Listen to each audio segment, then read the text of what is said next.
Amma 7th anniversary Dhamaka offers. Shop 599, win 777 exclusive prizes. WhatsApp లో order చేయండి, gift పట్టండి.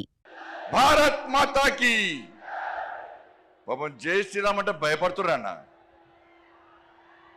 జై శ్రీరామ్ నినాదమే ఇలా పశ్చిమ బెంగాల్లో జై బెంగాల్ జై శ్రీరామ్ నినాదంతో అధికారులకు వచ్చామన్నా. అస్సాంలో కూడా జై శ్రీరామ్ నినాదంతో అధికారులకు వచ్చామన్నా. నెక్స్ట్ తెలంగాణలో వచ్చేది జై శ్రీరామ్ జై తెలంగాణ. ఏం నినాదం?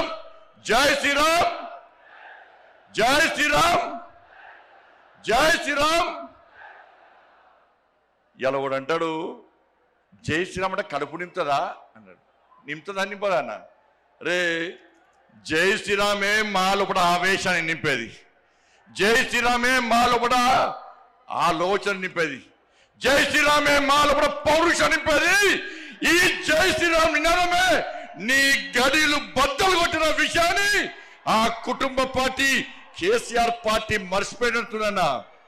ఆ రోజు జై శ్రీరామ్ నినాదంతోనే జై శ్రీరామ్ నినాదం మారు మోగింది కాబట్టి నీ గడిలు బద్దలు కొట్టి నిన్ను ఫామ్ హౌస్ కు పరిమితం చేసిన నినాదమే నా జై శ్రీరామ్ నినాదం అన్న విషయాన్ని గుర్తుంచుకో. ఇలా మోడీ గారు జై శ్రీరామ్ నినాదం పెట్టుకొని 9,400 కోట్ల రూపాయలు ఇవాళ తెలంగాణ రాష్ట్రానికి ఇచ్చిందన్న. మోడీ గారు జై శ్రీరామ్ నినాదంతోనే ఈ తెలంగాణ రాష్ట్రానికి అభివృద్ధి నిధులు ఇస్తున్నా. ఇలా మోడీ గారు నిధులు ఇచ్చడం ఇవ్వబట్టే తెలంగాణ రాష్ట్రంలో పాలన కొనసాగుతుంది తప్ప మోడీ గారు లేకుంటే ఇవాళ తెలంగాణ రాష్ట్రంలో ప్రభుత్వం నడిచే పరిస్థితి లేదు. మేము నిధులు తీసుకొస్తున్నాం, మోడీ గారు నిధులు ఇస్తున్నారు తెలంగాణ రాష్ట్రానికి. మేము తెలంగాణ రాష్ట్రానికి నిధులు తీసుకొస్తే మీరేమో తెలంగాణ నుంచి నిధులను పైసలను ఇవాళ ఢిల్లీకి మోస్తున్న కాంగ్రెస్ వాళ్ళు. ఇలా మోడీ గారు హిందీలో మాట్లాడతారు. ఇలా మోడీ గారు హిందీలో మాట్లాడే ఏ హామీని కూడా విస్మరించుకొని ఇలా నెరవేర్చే ప్రయత్నం చేస్తున్నాను మోడీ గారు.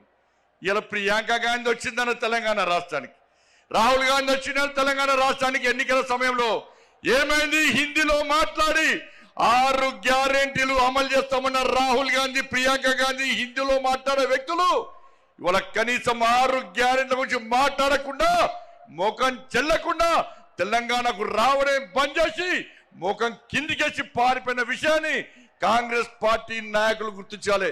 అందుకే మా కార్యకర్తల పట్ల జోష్ ఉందన్న.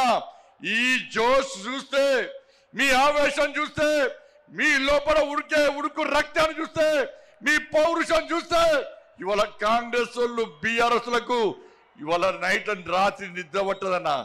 బెంగాల్లో గెలిచామన్న, బెంగాల్ వట్టి గెలవలేదన్న, బెంగాల్ వట్టి గెలవలేదన్న. ఇలా బెంగాల్ కార్యకర్తలు కానీ కేరళ కార్యకర్తలు కానీ, సరే కేరళలో ఓడిపోవచ్చు, అతి త్వరలో తెలంగాణ కేరళలో అధికారంలోకి వస్తామన్నా.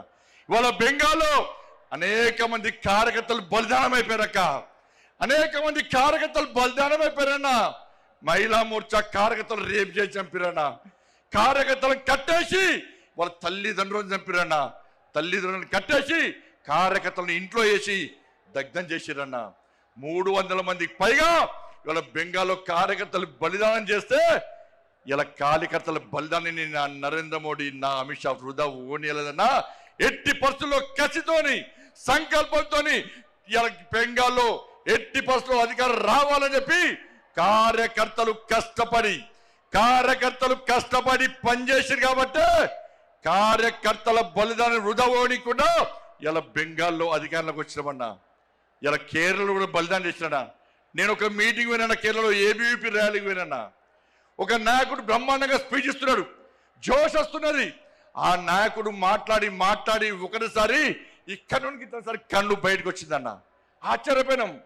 ఏందని చూస్తే నన్ను పిఎఫ్ఐ గుండాలు నా కన్నును పీకేసారు.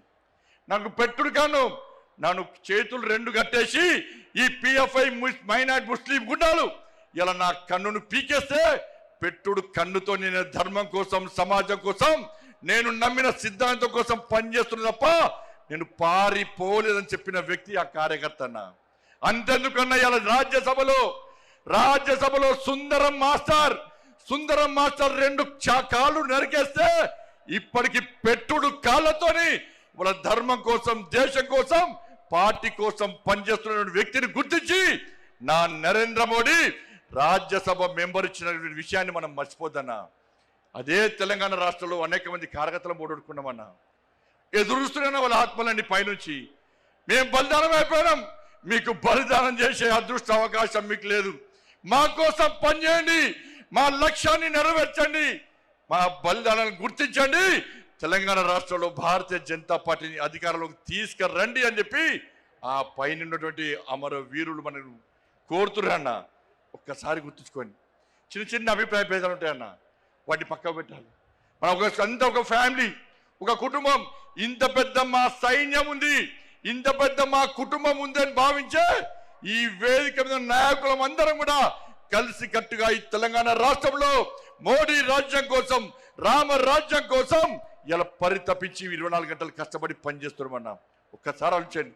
ఈ తెలంగాణ రాష్ట్రంలో నిధులు ఇచ్చేది మనం, ఇలా అభివృద్ధి చేస్తున్నది మనం.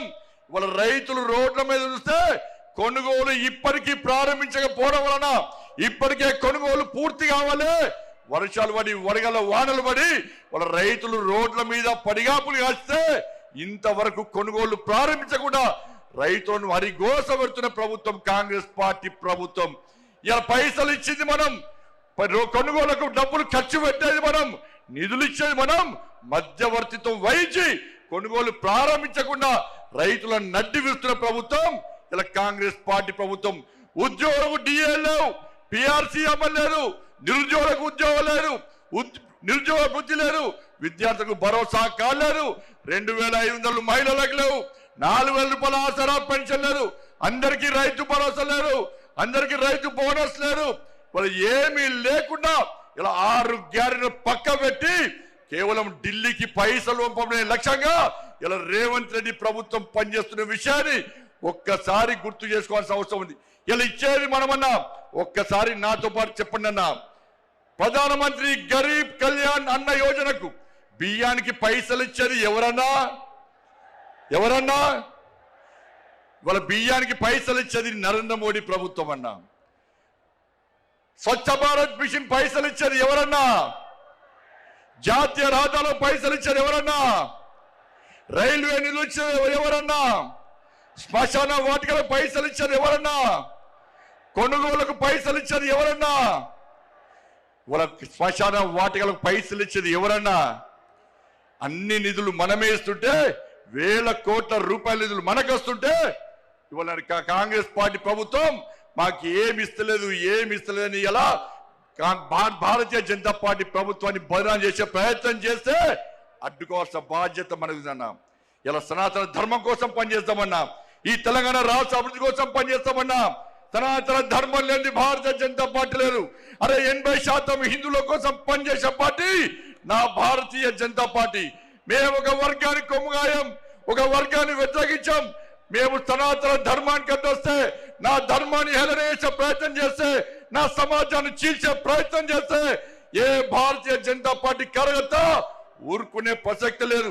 మేము అల్లాను కించపరచలే, మేము యేసు ప్రభుని కించపరచలే, కానీ నా రాముని కించపరిస్తే, నా భగవంతుని కించపరిస్తే, నా సమాజాన్ని హేళన చేసే ప్రయత్నం చేస్తే ఊరుకునే ప్రసక్తి లేదన్న విషయాన్ని కాంగ్రెస్ పార్టీ, వాళ్ళ కమ్యూనిస్టు పార్టీలు కానీ బీఆర్ఎస్ పార్టీ కానీ గుర్తుంచుకోవాలి.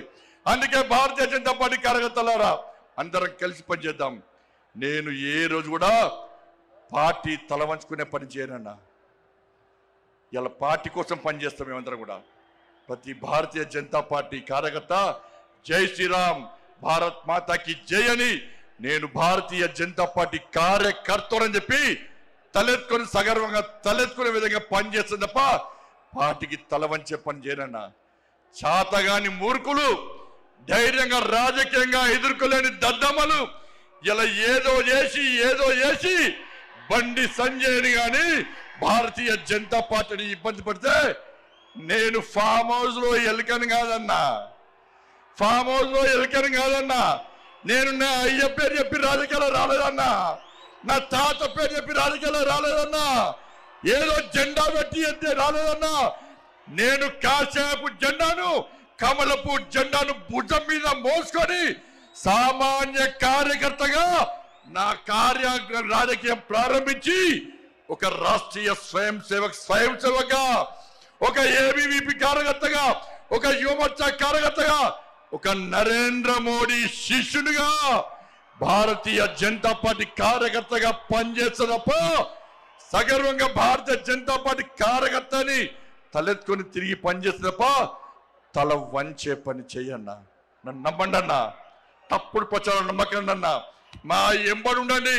ఇక వదిలిపెట్టే ప్రసక్తే లేదు. ఈ రోజు నుంచే మోడీ గారు ఈ రోజు వచ్చిపోయిన తర్వాత ఈ రోజు నుంచే తెలంగాణ రాష్ట్రంలో ధర్మం, తెలంగాణ అభివృద్ధి, ధర్మం ఆధారితంగా తెలంగాణ రాష్ట్రాన్ని అభివృద్ధి చేయాలంటే జై శ్రీరామ్, జై తెలంగాణ, జై శ్రీరామ్, జై శ్రీరామ్. ధన్యవాదాలు. జై శ్రీరామ్, జై తెలంగాణ.